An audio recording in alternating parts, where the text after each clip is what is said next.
lunch, our class would file out of the room and line up outside the cafeteria. We would sit down on the concrete walkway and wait for the first wave of eaters to leave so we could take their still warm seats. My parents grew alarmed when they learned about this system.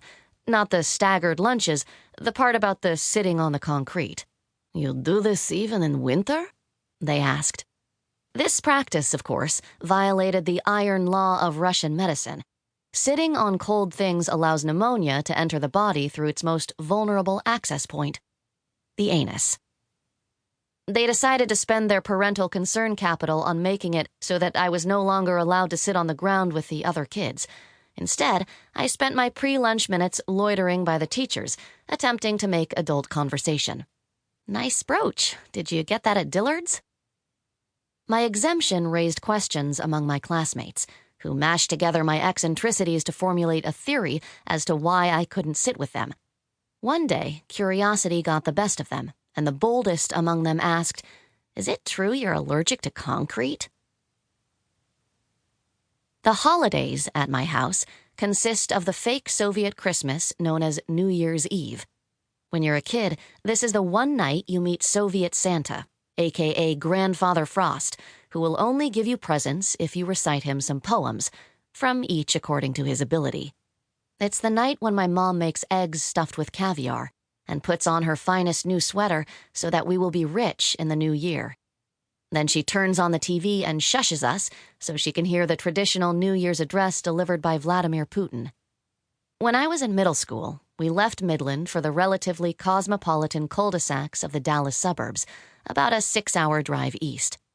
Neither my parents nor I made many friends. Instead, my parents subscribed to a service that would deliver Russian television to our house. Gradually, it became practically the only TV they watched. That's still true. They also only eat Russian food, and they almost exclusively read Russian news sites. They essentially live in Russia, in the U.S. Of course, one's native culture is always going to feel cozier, but I can't help but notice that they are missing out on the golden age of American television for a series of increasingly complex Russian ice skating-based reality shows.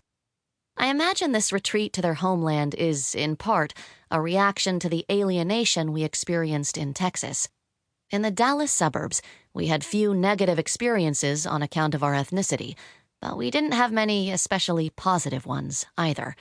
I think this ennui soured my parents on American culture slightly and prompted them to look elsewhere for connection. You see a similar phenomenon with people who spend all their time LARPing. Yes, it's a reclusive, looked-down-upon subculture, but at least it's their subculture. When you find yourself in constant disagreement with the world, you withdraw into yourself. You rewatch old movies, wear your broken-in pajamas. You move back, mentally, to a country you fled. When you are the only one of your kind, you just want to find your kind again. If weird has a feeling, it is at once energizing and maddening, like trying to squeeze into a space where you might plausibly fit, but don't quite. In fact, weird people are sometimes literally told they are not a good fit. Being weird feels like showing up alone to a party where you only know the host, except the host is in the bathroom and, oh God, are you even in the right house? Except the party is your life. You might know what it's like to be considered weird if you have few friends, or if you have an unusual hobby or lifestyle, or if you struggle socially.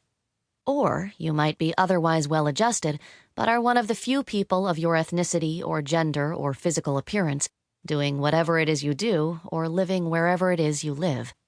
Sometimes weirdness hinges on identity. Women who have little interest in caring for children are considered strange by society, but so are men who do enjoy childcare. In fact, we'll meet one such man soon. This book is for those who have spent their lives feeling different, as well as for those who only feel different by dint of circumstance, perhaps because of a job or move. Maybe you attribute your personal or professional struggles to this difference, and the fact that you didn't choose to be different makes them all the more hurtful.